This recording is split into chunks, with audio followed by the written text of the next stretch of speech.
begin our journey here, in an isolated and vulnerable world of extremes. In many ways, this is the perfect place to investigate the future health of our planet. A future conditional on how we cope with the spread of toxic pollution.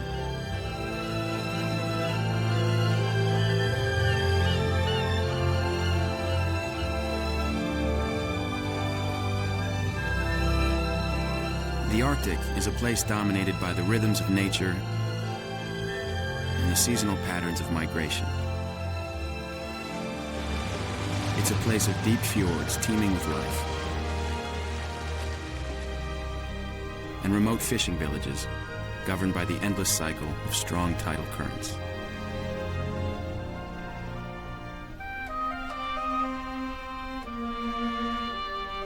Iqaluit is a remote village in northeastern Canada, about 90 miles south of the Arctic Circle. Most of the 5,000 people who live here are Inuit, a nomadic people that migrated across a land bridge from Asia more than 4,000 years ago.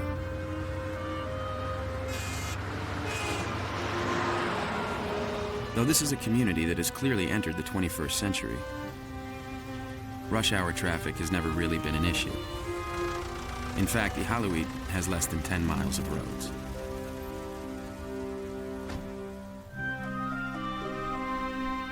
The only way in or out of town is by plane or boat. Iqaluit is surrounded by a long arm of the North Atlantic and treeless green carpets of tundra, covered with the delicate flowers of summer. However, the image that most people have of the polar region, of a pristine, unspoiled wilderness, is far from accurate. The Arctic, which has very few sources of industrial pollution, is turning into a toxic sink. 500 miles south of Iqaluit is a small settlement of only 600 people. Yet it's the home of the region's first trace metal analytical laboratory. This is where biologists, using highly sophisticated instruments, study nearly 1,000 animal specimens each year.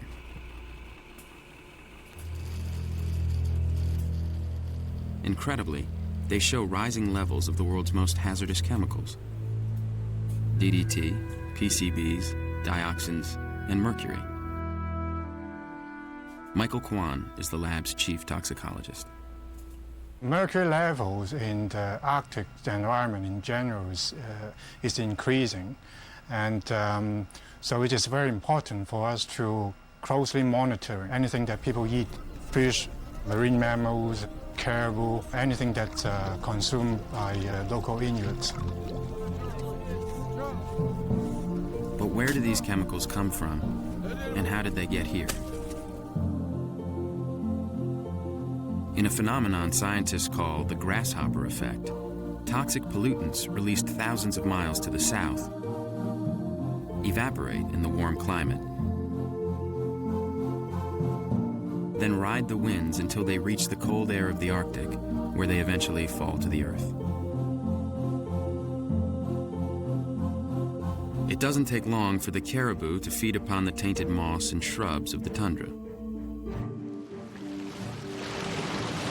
And in the sea, fish feed upon toxic plankton, which are then eaten by seals and polar bears. Polar bears are showing up with levels in their fat of certain toxic pollutants that would qualify them for burial in a hazardous waste site. Now, those polar bears don't work in factories, but what they do is they're at the top of the food chain, right now full of a lot of hazardous materials. This is clearly a cause for concern. Polar bears are not the only ones at the top of the food chain. Barney Kovic and his 13-year-old nephew Virgil are hunting seal. They will be on the water for about 12 hours. The sea ice is not completely broken up, so the boat must maneuver slowly through dangerous waters. Barney and Virgil are searching for ringed seals, one of the most abundant sea mammals in the polar region. Here in the Arctic, hunting is far more than a sport. It's a necessity because the meat provides as much as 65% of the protein in the Inuit diet, and most families simply can't afford the high cost of store-bought food. Seal hunting is absolutely important in order to nourish us and to give us the food that we require. But the process of the hunt is very powerful, and that is something that most people have not come to understand. The hunt itself and the process of it teaches us such wisdom to be able to go out there and build character for our children. We have done so for millennia. It was only 50 years ago that the Inuit followed a more nomadic existence. Life was never easy for those who braved the harsh polar climate. The Inuits' never-ending pursuit of food was a matter of survival.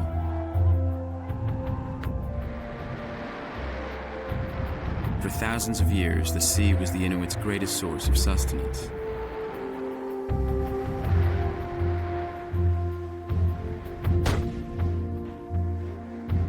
And seal hunting was an essential part of their culture.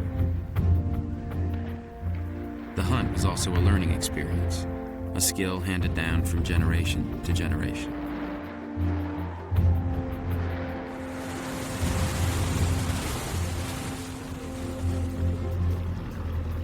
Barney and Virgil had been out for almost 7 hours. They finally spot a ringed seal. The first shot misses. The seal dives, but Barney knows it can only stay underwater for a few minutes before coming up for air. He now has to anticipate where the seal will rise and hope that it's within range. When the seal appears, Barney signals for the boat to maneuver closer.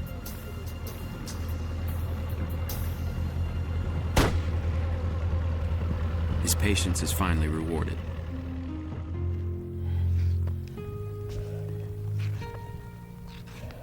This one seal will feed Barney's extended family for a week.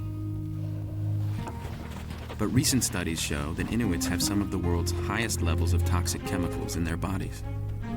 It was really shocking when the science started to come in. The food that has nourished us for millennia, spiritually, emotionally, and physically, were now poisoning us, and it was not of our doing. The discovery of toxic pollutants in the food supply has put 155,000 Inuits on the brink of a public health disaster. The women who eat these animals themselves then are absorbing these industrial pollutants that were originally used in the United States, Mexico, Central America, and China. And as they travel into the bodies of these women, they're deposited in fat. And when they have babies, the fat releases right into the breast milk. They have to feed their babies. They don't have access to formula. And as a result, the breast milk that they are giving their babies, a source of life and sustenance, is contaminated with some of the worst pollution we have ever seen on this planet. I think the world has to care about what's happening up here in the Arctic because we have become the early warning system. Whatever happens to the planet happens first here in the Arctic. And I think that's what the world has to understand. For now, the Inuit, who have contributed almost nothing to the contamination of their land, remain unintentional victims. Their only hope is that communities to the south find ways to halt the spread of toxic pollution. As we will learn, that's not an easy task. –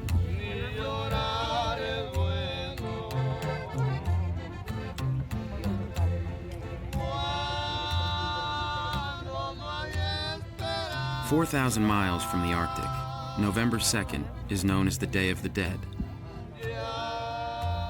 This is Mexico's most important and festive holiday.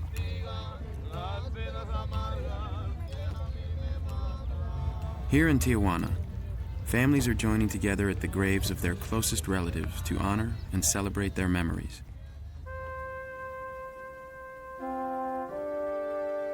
It is believed that the souls of children will be the first to be saved.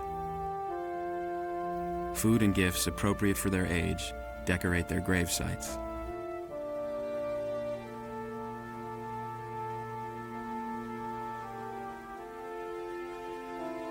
Unfortunately, there are too many graves of young people in Tijuana.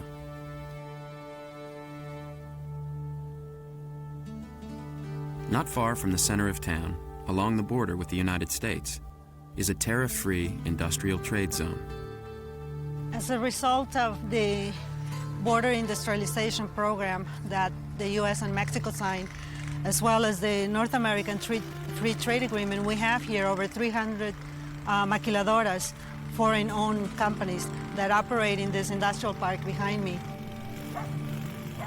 Thanks to NAFTA, these factories provide nearly 140,000 jobs for the people of Tijuana. But at what cost? This site is Metales y Derivados, a highly toxic site abandoned by a U.S. company. The people who live around here in this valley below, they live with a constant exposure to the toxics that come out of these maquiladoras.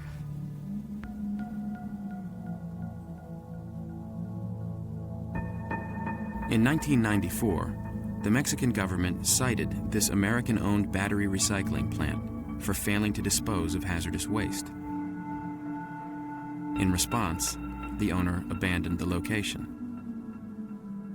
When threatened with arrest unless he cleaned up the site, he fled across the border to San Diego. I think that's an interesting thing.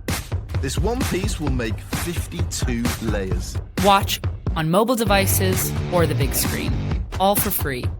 No subscription required.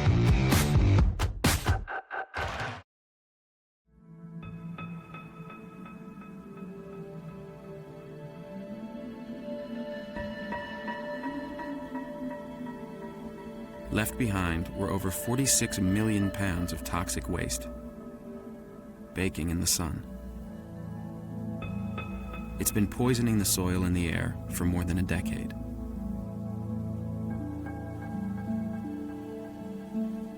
In a valley just below the industrial park is Colonia Chilpancingo, a community of about 10,000.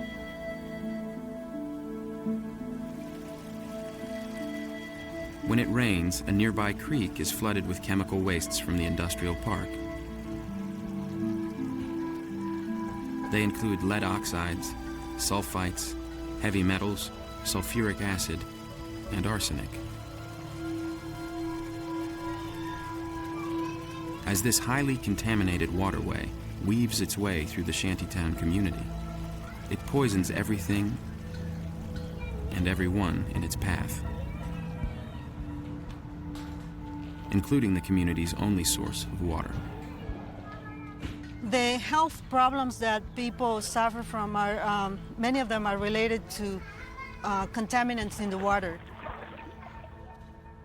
We know they don't drink, but they can't help using to wash their clothes, to wash their dishes. So eventually some of it does get into their system. Kids who bathe in this water suffer from skin rashes and constant stomach problems.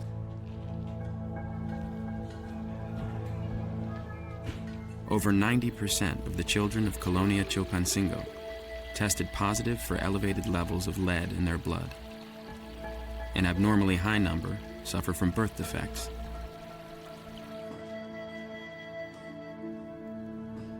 For years, the community petitioned the Mexican government to clean up the site. Their pleas were always turned down. The $6 million needed to stop the pollution was never made available. And the children, whose toxic playgrounds are less than a mile from the United States, are the innocent victims of a trade agreement that has no provision to force compliance with environmental laws. Even worse, the parents of these children have few choices other than to labor in the same factories that are poisoning their kids.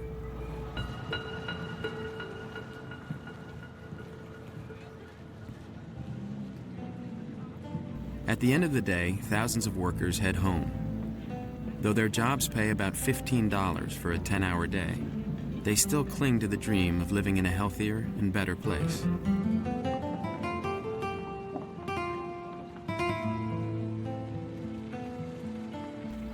It's an optimism sparked by the recent success of a Latino community located just 17 miles away, in one of California's largest and most affluent cities. San Diego has always been known for its scenic waterfront. Its nearly perfect climate also makes it a popular sailing and tourist destination. But what tourists never see is a small neighborhood, hidden away between the Coronado Bridge and a large waterfront industrial complex. Barrio Logan is 3 miles long and just 6 blocks wide. This is one of San Diego's poorest Mexican-American communities, and its residents have long been the targets of environmental discrimination.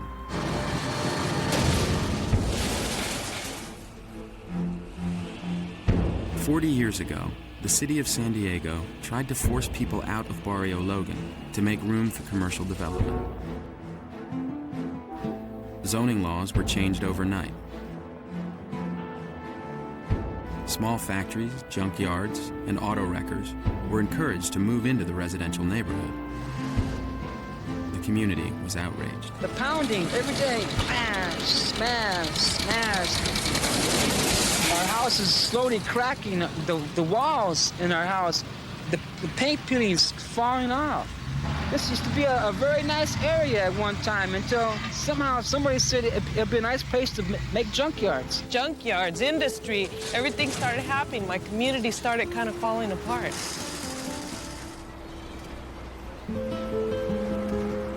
But most families were strongly attached to their neighborhood and refused to move. It didn't take long for city planners to try another tactic. They cut off Barrio Logan from the rest of San Diego by making it the site of an expanded highway system and a new bridge. Once again, the neighborhood was under attack. This time by enormous amounts of auto emissions.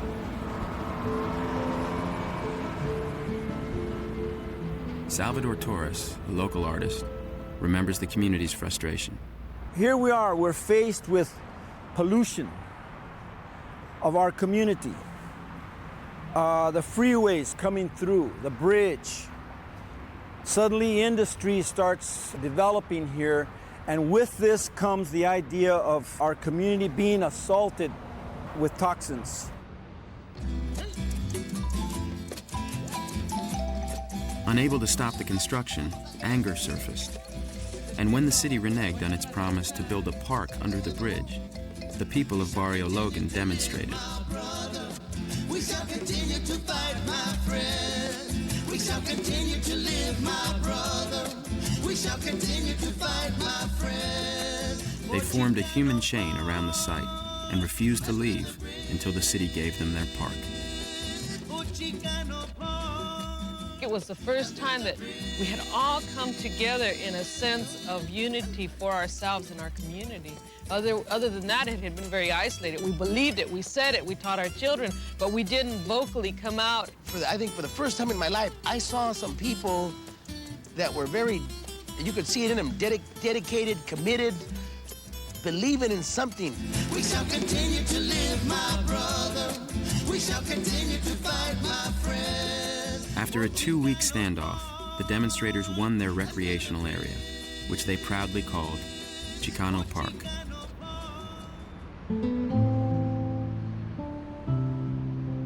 Today, the pylons that support the bridge are covered with murals that celebrate Barrio Logan's Latino culture.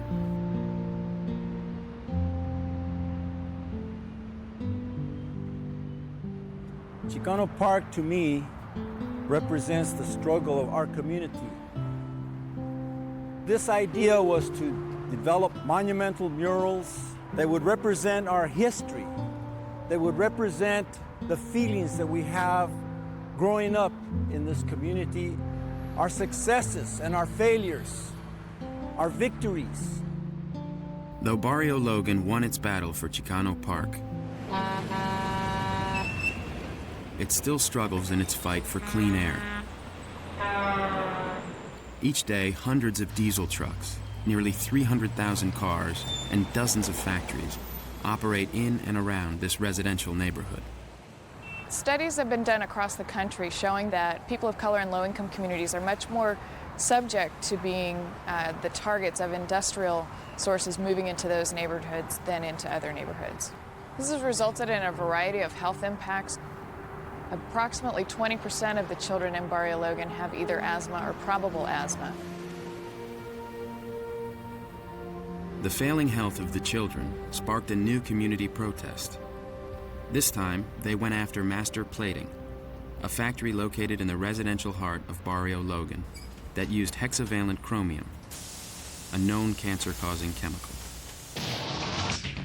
Now, this is 10 News Nightcast. Health officials have issued a stern warning. Local television stations documented the community's fight. Dangerous toxins are raising the risk of cancer for people who live in Barrio Logan. You cannot see it, you can't smell it, but it can kill you. It's called hexavalent chromium. The family that lives next door to Master Plating here in the 2100 block of Newton Avenue has a son who is forced to use an inhaler several times a day to alleviate severe breathing problems. Common sense tells us that a plating shop does not belong next to a home or next to a school. What we're trying to do now is to take the proper enforcement actions against the violator, which in this case is Master Plating. The company blamed for causing the pollution is being shut down.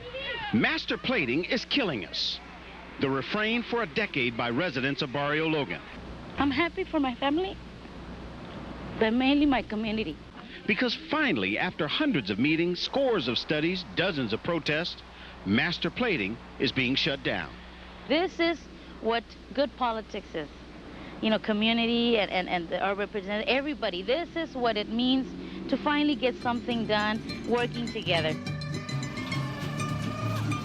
A few days after Master Plating closed down, the people of Barrio Logan gathered to celebrate the shutting down of a factory that had been poisoning their community for decades.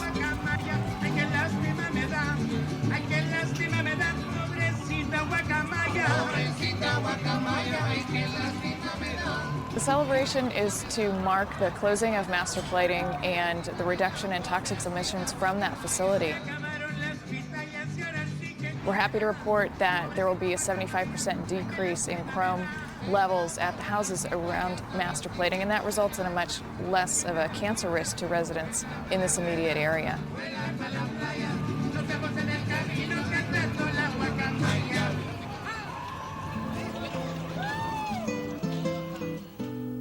For the people of Barrio Logan, this victory is one more milestone in their struggle for environmental justice.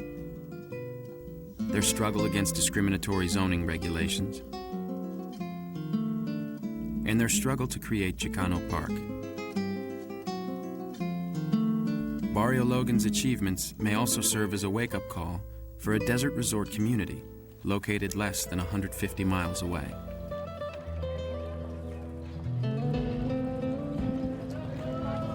On most Thursday afternoons, thousands crowd the streets of Palm Springs' weekly outdoor market. It's hard to believe that this city of 40,000 has anything in common with the Latino communities along the border or the Inuit villages in the Arctic. This is a place where children do not suffer from the effects of industrial pollution or a contaminated food chain.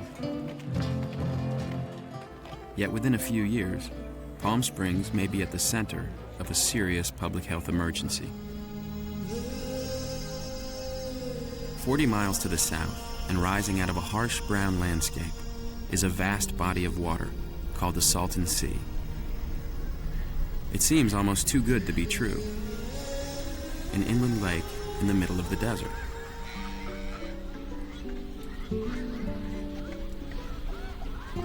This is California's crown jewel of biodiversity, a sanctuary for millions of migrating waterfowl. The Salton Sea is host to more species of birds than any other place, save perhaps for the Gulf Coast of Texas. half of all bird species found in the United States can be found at the Salton Sea. So it's this massive truck stop, we like to say, a key location for birds to stop, eat, rest along their trip either north and south along this Pacific Flyway.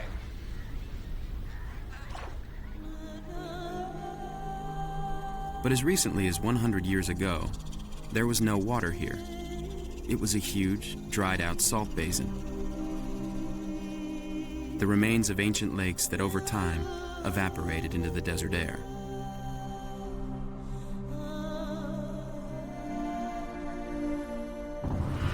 But in 1905, everything changed. That's when violent winter storms caused the Colorado River to go on a rampage. In the spring, the swollen river suddenly jumped its banks. The entire flow of the Colorado surged into the Salton Basin. Farmland and homes were washed away. For 18 months, engineers waged a fierce battle. When the river returned to its original course, what was left behind was the Salton Sea.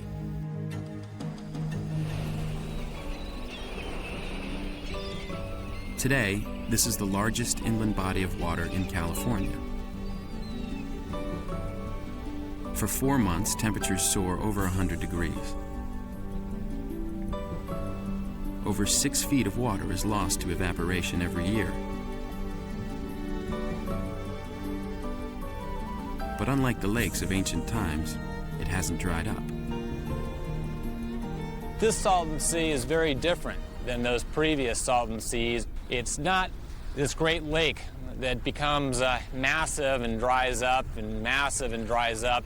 It's a lake that's largely sustained by man's activities, particularly agriculture. 500,000 acres of rich farmland carpet the neighboring Imperial and Coachella valleys. Once a desert wasteland, today these farms provide nearly 85% of the nation's winter vegetable crop. What makes this billion-dollar industry possible is Colorado River water. Enough water to satisfy the yearly needs of a city of 24 million. But intensive irrigation also produces massive amounts of runoff. The drain water that comes off of our fields and the fields in Coachella flow naturally into the Salton Sea, and there's pretty close to 1 million acre-feet of water that runs into the Salton Sea every year. There's no flow out of it, so anything that flows into there stays there. An enhanced satellite photograph shows a landlocked Salton Sea. Surrounded by mountains and desert, the green areas to the north and south are irrigated agricultural development. These farms are the source of drain water that keeps the sea from drying up. But it's a resource that presents a major paradox. What feeds the Salton Sea is slowly killing it. The agricultural drain water contains enormous amounts of salt and chemicals.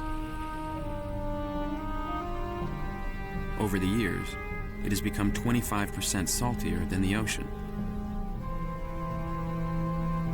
Several decades ago, the sea's ecosystem began to suffer. In the 1980s, outbreaks of botulism and algae blooms killed millions of fish. And then the birds began to die. Today, the shoreline often serves as a graveyard for thousands of waterfowl. In one 3-month period, 150,000 eared grebes died. Though the exact cause remains unknown, most scientists believe the dead birds fed on tainted fish.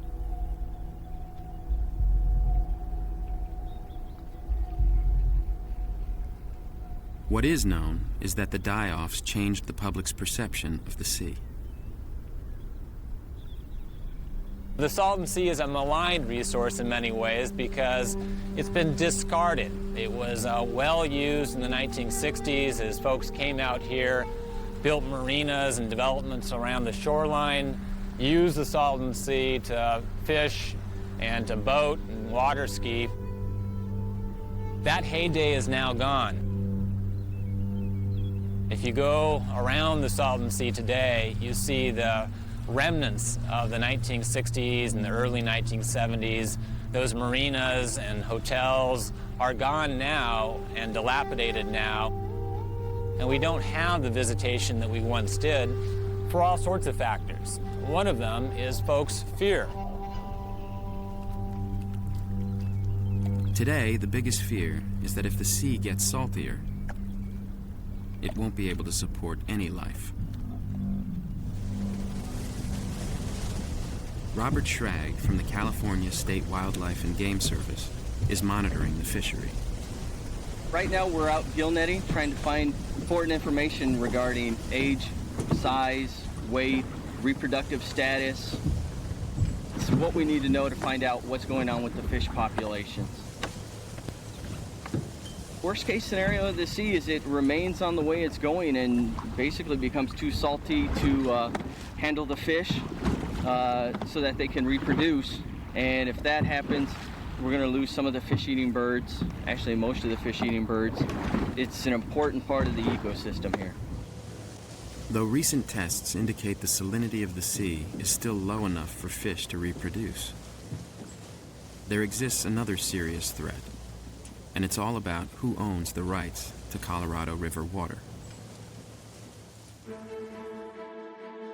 Released on demand from the Hoover Dam, the water that sustains the Salton Basin travels 1,400 miles.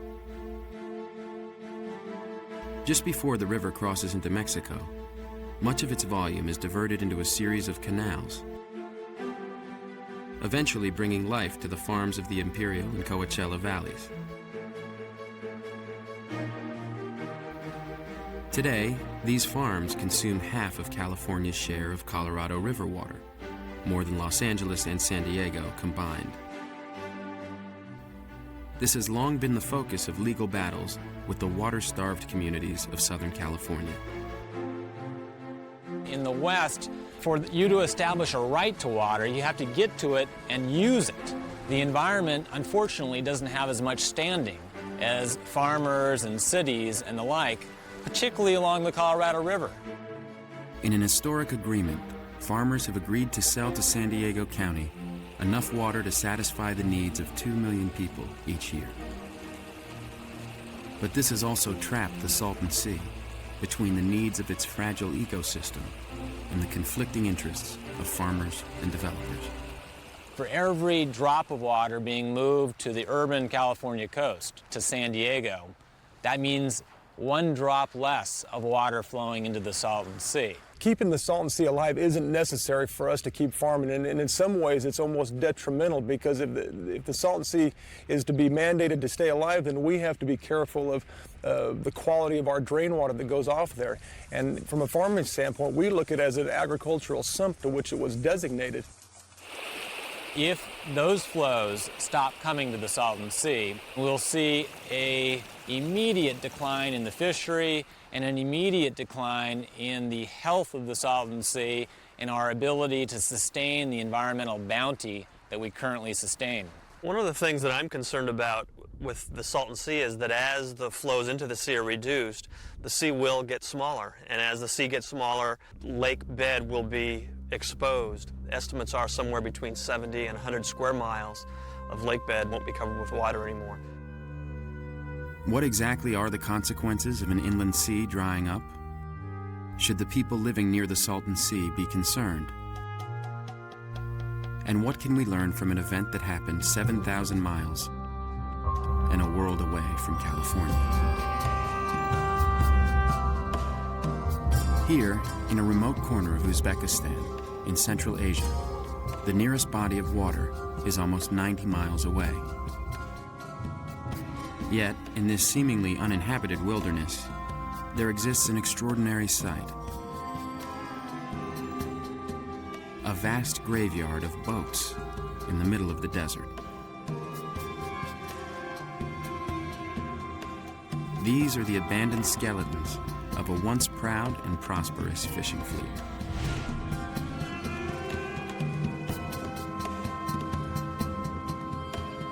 Today, the ruins are a reminder that 40 years ago, these sand dunes were covered by an ocean of fresh water. How could this happen? How could the world's fourth largest inland body of water, the Aral Sea, become the site of what the United Nations calls man's greatest ecological disaster? And what does this tell us about the future of the Salton Sea?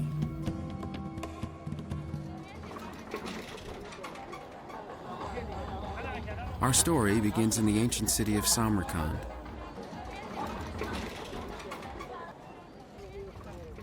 The early morning hours could be a scene out of Marco Polo's journal. It seems like a moment suspended in time. A reflection of the ethnic sweep of Central Asian history. The conquests of Alexander the Great and Genghis Khan.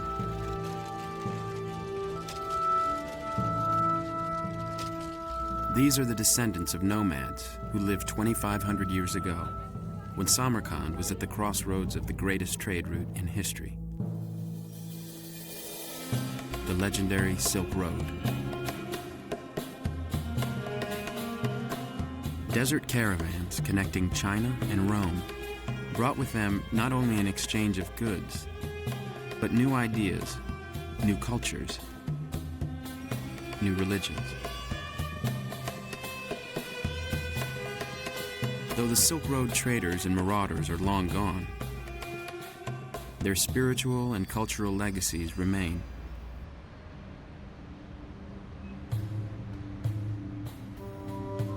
The heart and soul of Samarkand is a medieval complex, a center of religious scholarship. Restored to its original splendor, it's an architectural wonder of the Islamic world.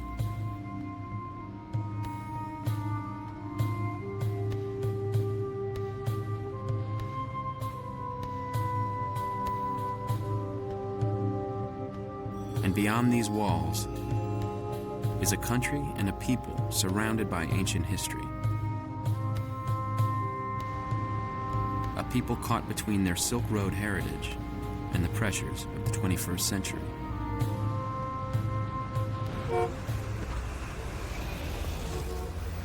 Tashkent is Uzbekistan's capital.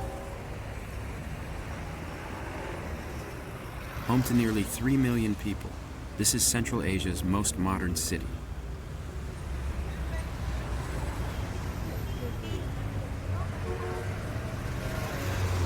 Once at the crossroads of the ancient trade routes, unlike Samarkand, much of its history has been paved over.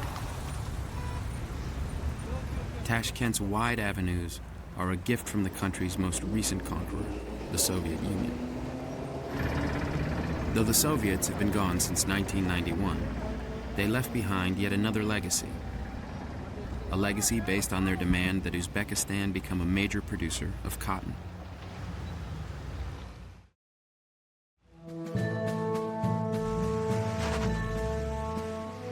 In the early 1960s, engineers from the Soviet Union devised an ambitious program.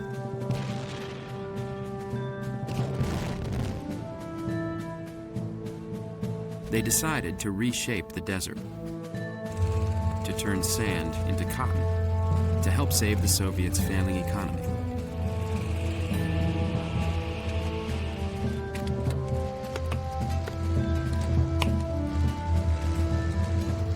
Tens of thousands of workers built a vast network of irrigation canals covering 100,000 square miles.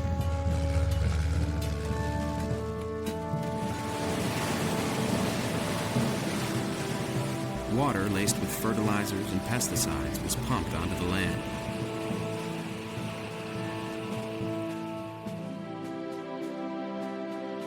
Within a decade, Uzbekistan became the world's second largest producer of cotton. But that was when the country's largest river, the Amu Darya, was an untapped source of water. It was a river so wide, it took Alexander the Great's army 5 days to cross it. Today, the lower Amu Darya has been sucked dry by upstream cotton farms. Huge pumps that once diverted water for irrigation are idle. Dried-out canals scar the landscape. Deprived of water, river traffic is non-existent. Abandoned cargo boats litter the shoreline. Mute testimony to a misguided agricultural policy. And a river, once wider than the Mississippi, never reaches its natural destination, the Aral Sea. Computer images based on satellite data document the event.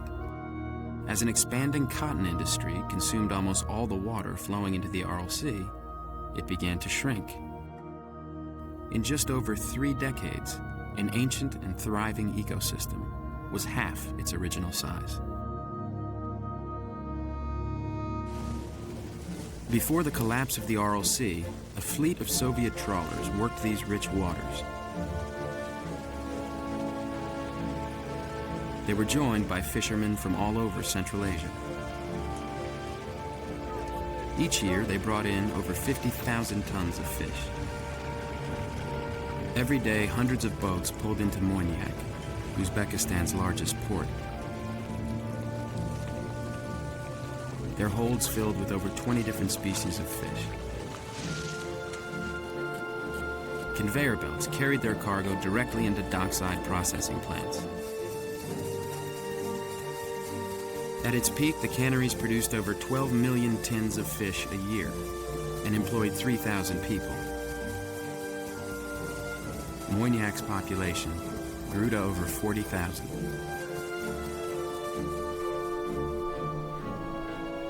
But in the end, they lost everything.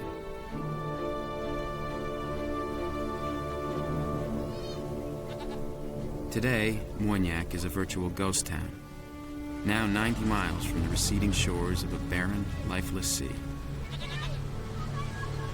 For those that stayed behind, there's very little to do.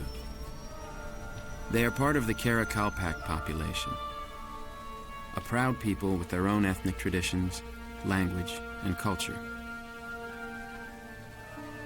But with the destruction of the ecosystem, their very existence is under attack.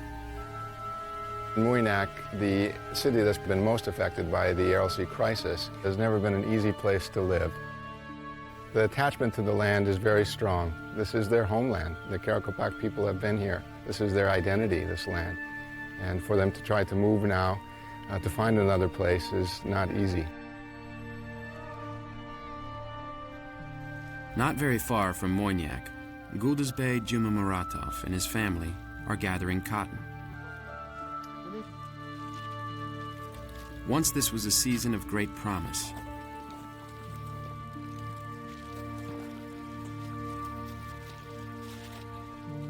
Today, sources of water are drying up, and what's available is too salty and tainted with chemicals.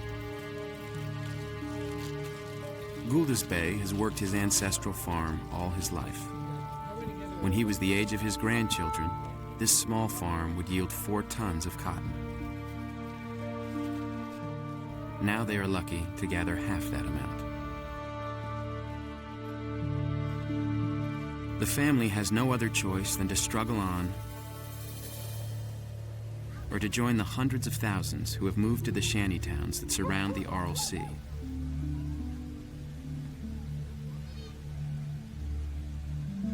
Nearly all are Karakalpak settlements that have little infrastructure, with no running water, sanitation, or healthcare facilities. Of the 3 million people living near the Aral Sea, over 40% are unemployed. Everyone is an environmental refugee, fleeing from the destruction of an inland ocean. But all they found were poverty and disease. The region has one of the highest rates of tuberculosis in the world. It's certainly well known that tuberculosis is a disease of the poor. TB bacilli is present in, some say, up to a third of the world population. But people don't get sick from TB all over the world. It's places where people are challenged by their environment or by their social conditions.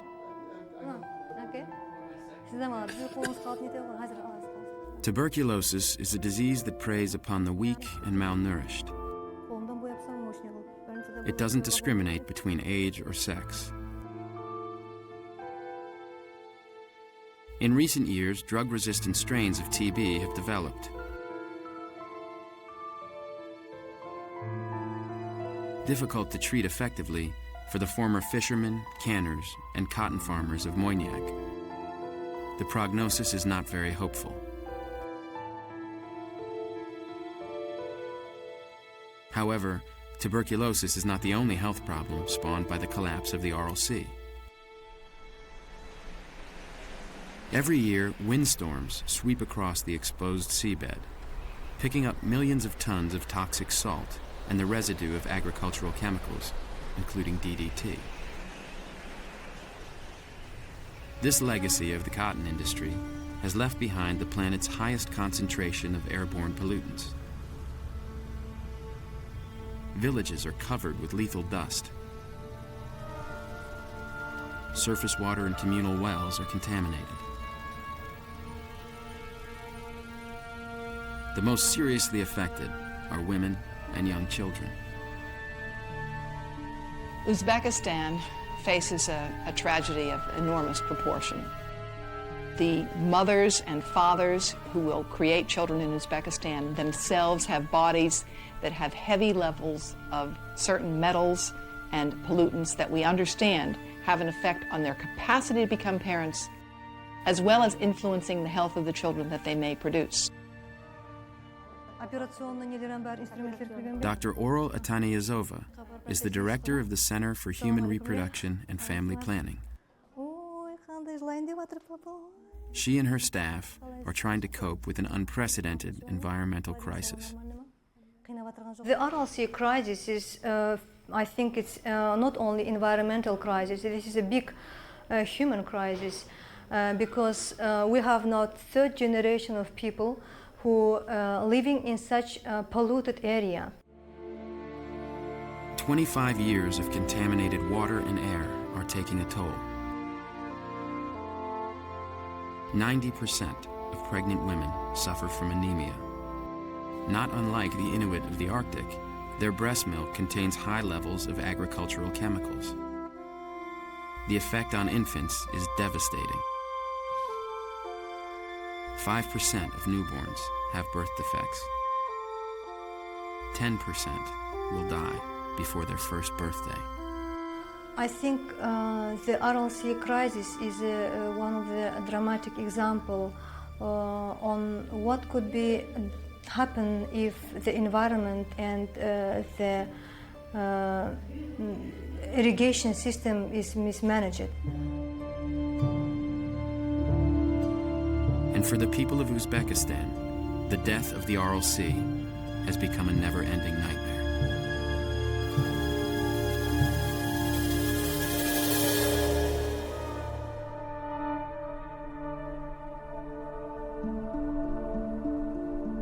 Not far from Moignac are the ruins of a Silk Road city.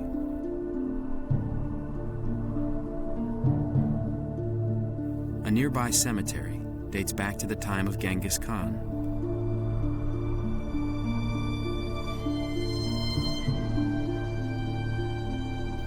This particular mausoleum is considered by the Karakalpak people to be a holy shrine. Along these medieval walls are groups of 7 stones piled on top of each other.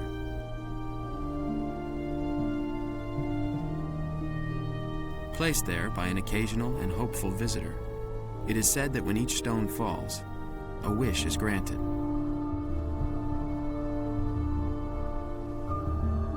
Here, in a remote corner of Central Asia, there are few hopes left. Though most scientists have concluded that it's too late to save the Aral Sea,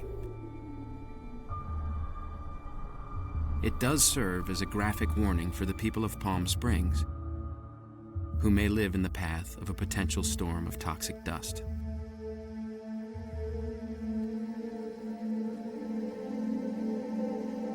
Not very far from the Salton Sea is a vast network of generators that harness the power of the wind, providing enough electricity for the entire Coachella Valley. They also serve as a reminder that high winds are a natural part of the local environment.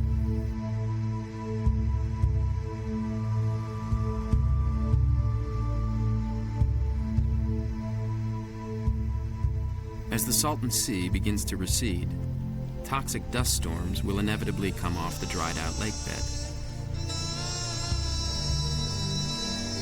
Despite this danger, the transfer of water to San Diego has gone forward without an agreed-upon plan or even adequate funds to remedy the situation.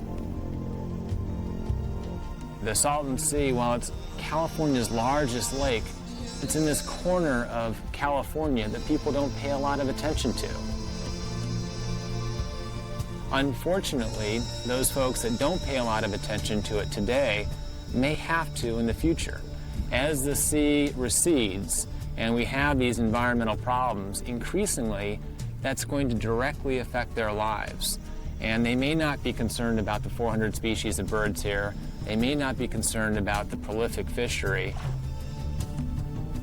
But when the Salton Sea starts affecting human health in the Coachella and Imperial Valleys, they'd better care.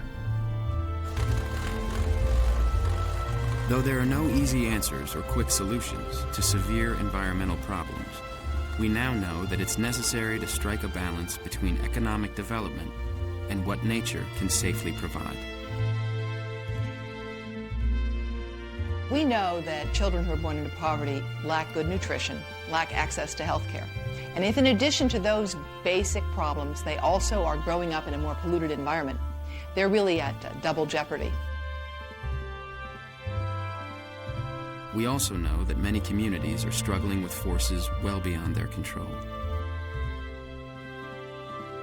Because we are a people that live on the ice and snow, we witness the most minute of changes to the environment. And so we are the canary in the mine, so to speak. And it's very important, I think, that the world pay heed to this. Though separated by distance and culture, in the end, the health of those living in places like the Arctic and Barrio Logan cannot be separated from those living in Colonia Chilpancingo, Uzbekistan, and Palm Springs. This new reality presents us with enormous challenges for the future. A future conditional on providing new ideas, new attitudes, new hope. Planet Earth. This is our home. This is where our journey of discovery must begin.